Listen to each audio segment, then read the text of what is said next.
Three, two, one, and we're on.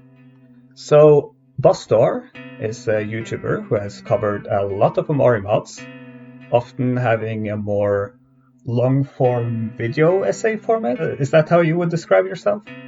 Yeah, I'd say video essay is the right word for it. How were you first introduced to OMORI?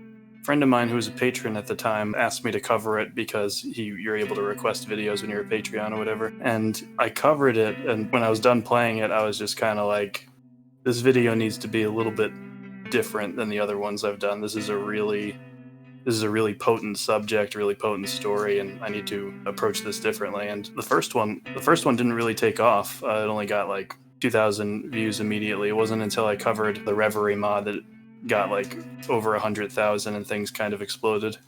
What was your favorite moment in OMORI?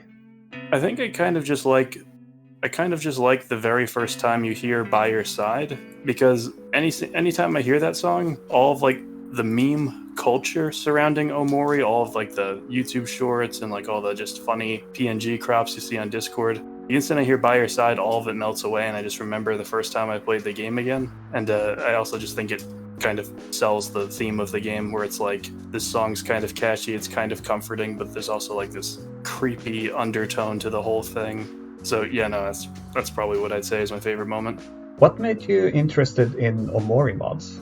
Damn, that was another patron where, Toast Times, everyone's familiar with her. She asked me to cover the Reverie mod.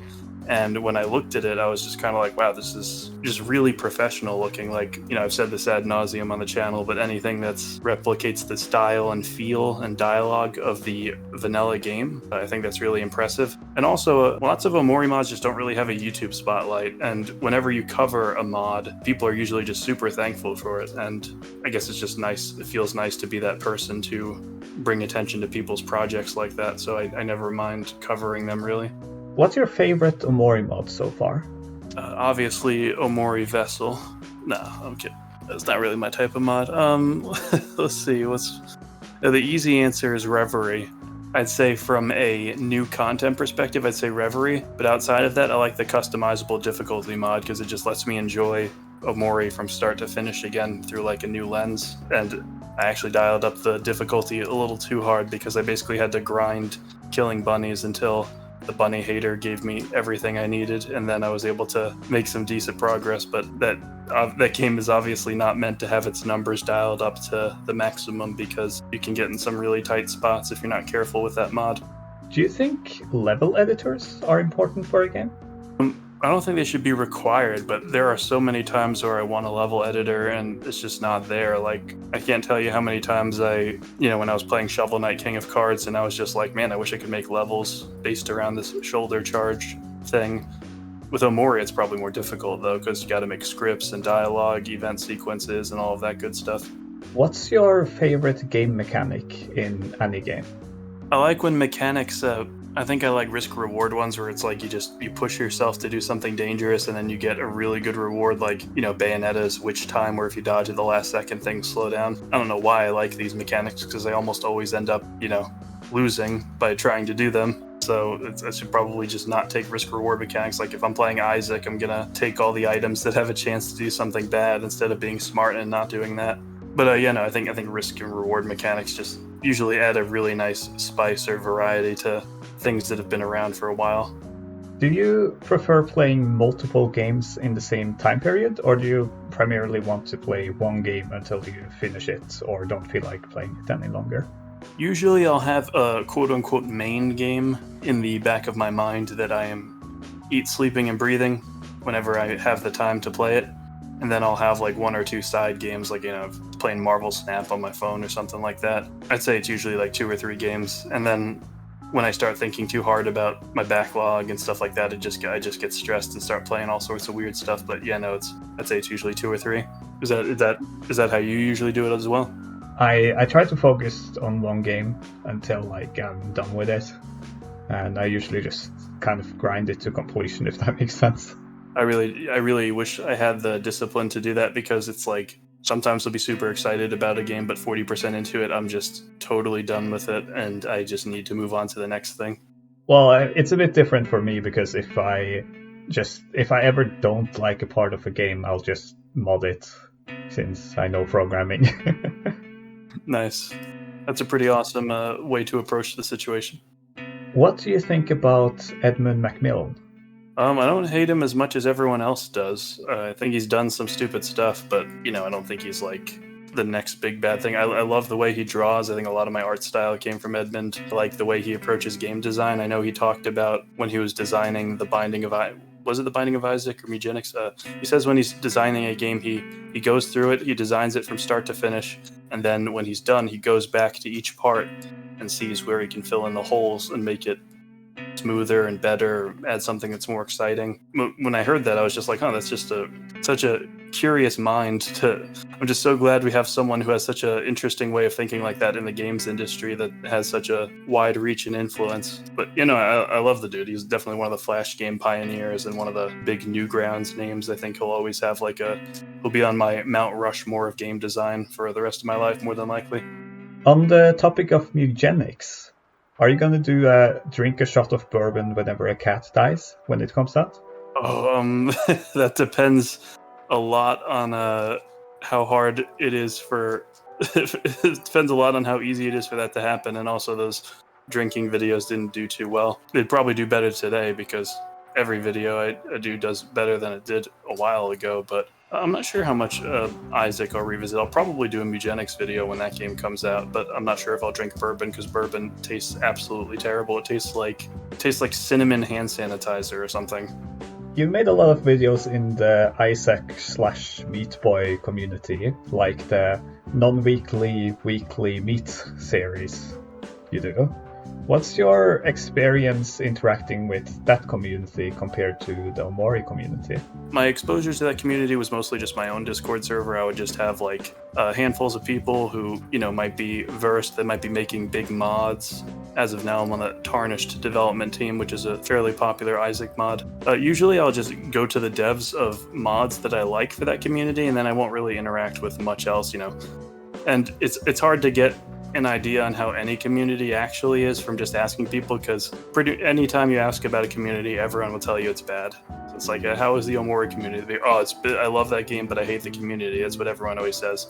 My exposure to the OMORI community has been okay. My exposure to the Isaac community has been okay when I'm talking to devs. Really hard to get a kind of a grip on that, I think. But I'd say my exposure has just been talking to devs that know what they're doing. They're pretty damn good at what they do, and it was pretty fun. I'm not sure when or if I'll revisit Isaac content. Those weekly meet videos were fun every now and again because they're really easy to make and people enjoy them. They're informative, but it's just, I don't know. I try and go where the views are, and it's I enjoy OMORI content. I enjoy making OMORI content, and it gets a lot of views, so that's just kind of where I gravitated towards a little bit. What inspired you to make videos? Ooh, that's a broad question.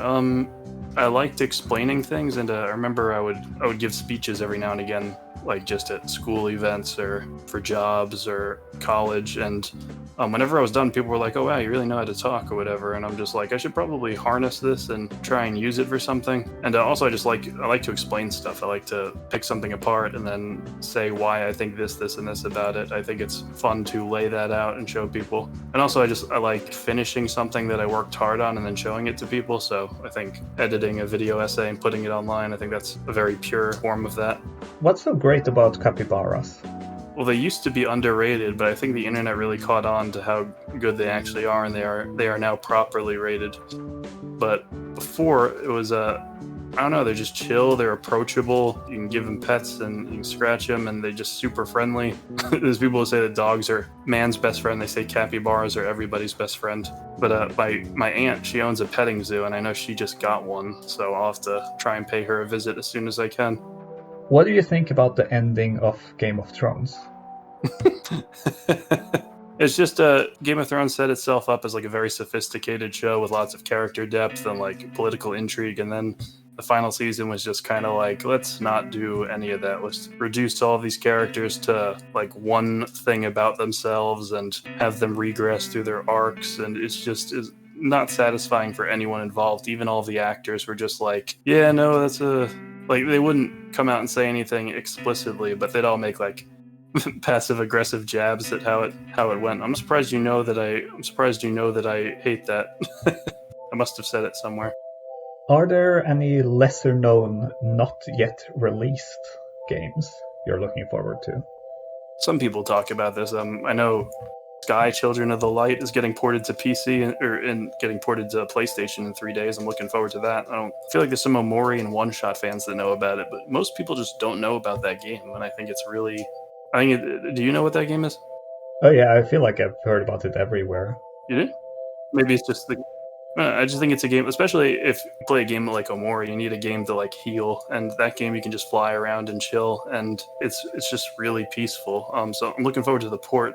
Game that hasn't released yet is a game called Desktop Dungeons Rewind, and I love the gameplay loop of it. It's like a Dwarf Fortress if every level was only 10 minutes long, and you have to be really careful about who you attack in the dungeon or whatever. This is its third re-release, and it didn't take off either of the last two times. So hopefully third time's the charm, and it gets the fame it deserves now. But what's funny is like it's hard because you'll see their social media page share something on Twitter and it gets like 1 like, and I feel so terrible because I love that game. So I reached out to them and I'm like, hey, I'll totally like sponsor your game if you just throw me $50, I'll sponsor the game. And one of these Omori videos that gets 100,000 depressed people to look at it, they'll see your game, and they never responded. So I'm just like, oh. As a YouTuber, do you try to cater to the algorithm, or do you more go for topics you yourself find interesting regardless of how well you think they will do? I try and find the in-between with them. So when I realized that Don't Starve and Omori were doing really well, I was just kind of like, well, this is kind of the best of both worlds kind of thing, so let me just drive this home as much as possible. But you also got to be careful, like, you know, I don't want people to get, I'm sure lots of people get Omori'd out on my channel, so I have to mix it up and throw a different video in there every now and again. What's scary is I start talking like I can get demonetized in real life. So like even if I curse in real life, I'll cringe. I'm just so trained to not include anything that would be damaging to the video in my normal speech. I actually think they should make a word for it. It should be its own language. There should totally just be like YouTube speak, because this giant website has conditioned us to talk a certain way, and that's kind of very dystopian and scary. Are you ever gonna make another episode of Door Unhinged? I've thought about doing it live on my server, just having people in the Discord, like stage floor or whatever, and just kind of doing stuff like that. It's all about time though. It's like, because if I ever record a Door Unhinged episode, in the back of my head I'm like, I could just be editing a video that I know people really want to watch, that people have been bugging me to make, that could just be out now.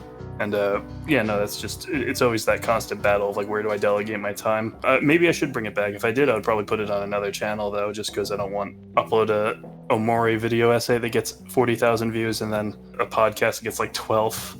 I thought about asking Night Margin, the girl who worked on One Shot, for a podcast, because I know she's usually privy to saying yes to those kinds of things. So maybe I'll put that on my main channel. That would probably get a decent amount of views. What's your favorite anything from Helltaker? My favorite anything? You mean favorite demon girl? No, like what's your favorite, well, I mean either character or aspect or anything. Well, the most interesting question easily is which demon girl is the best, and I would always go with Cerebus because you get 3 of them. So that's just kind of cheating, but also totally justified in my opinion.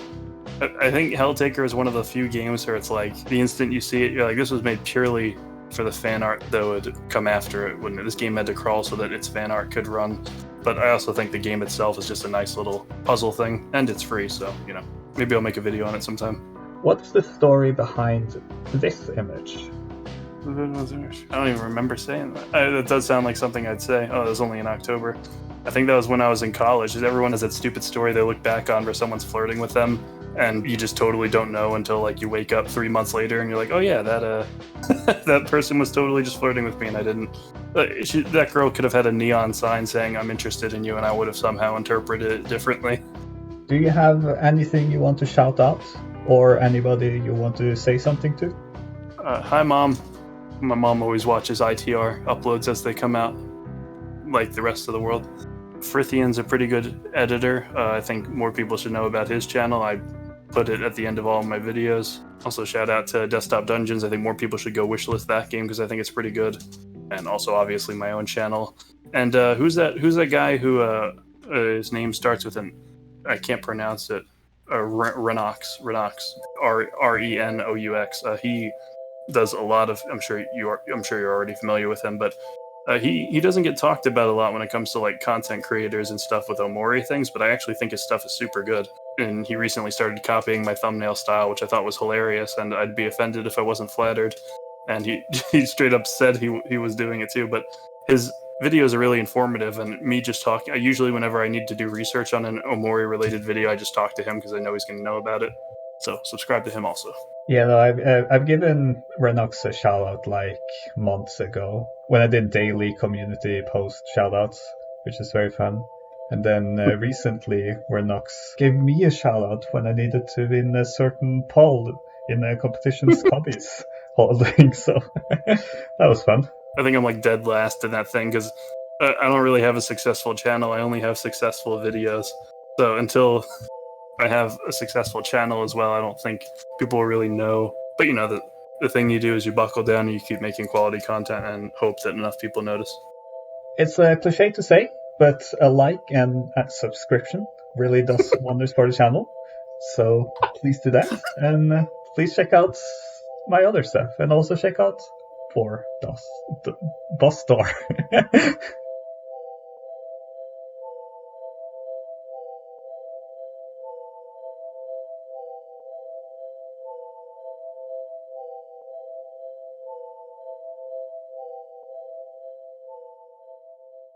You brought up some season 1 Boss Door stuff back when my thumbnails were all just blaring yellow.